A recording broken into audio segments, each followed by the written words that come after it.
আসসালামু আলাইকুম। করলা দিয়ে একটা লবণীয় রেসিপি তৈরি করে দেখাবো। যারা কিনা করলা খেতে পছন্দ করে না তারা ওই রেসিপির ফ্যান হয়ে যাবে। এই জন্য প্রথমে লাগছে আমাদের করলা। দেখতেই পাচ্ছেন এখানে দুটো বড় সাইজের করলা নিয়েছি। আর করলাগুলো কিন্তু একদম পাকা টসটসে। কেটে নেওয়ার আগে করলাগুলোকে খুব ভালো করে কষলে ধুয়ে নিতে হবে। ধুয়ে নেওয়ার পর করলাগুলোকে একটু মোটা করে কেটে নিয়েছি।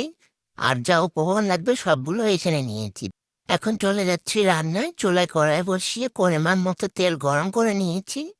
এখন শুধু করলাগুলোকে বাদে সবগুলো উপকরণে কড়াইয়ের মধ্যে দিয়ে দিচ্ছি। সামান্য একটু লবণ ছিটিয়ে পেঁয়াজগুলোকে একদম নরম করে ভেজে নিয়ে পেঁয়াজের মধ্যে দিয়ে দিলাম স্বাদ মতো লবণ, হাফ চামচ হলুদের গুঁড়া আর হাফ চামচ শুকনা মরিচের গুঁড়া।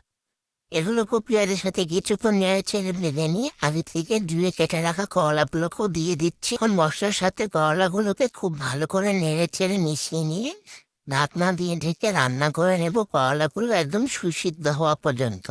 আর এই পর্যায়ে চুলার আঁচ মিডিয়ামে রেখে রান্নাটা করে নিব। প্রায় 10 থেকে 12 মিনিট পর ঢাকনাটাকে তুলে নিলাম। ইতিমধ্যে দেখতে পাচ্ছেন খুব সুন্দরভাবে তেলগুলো উপরে ভেসে উঠেছে।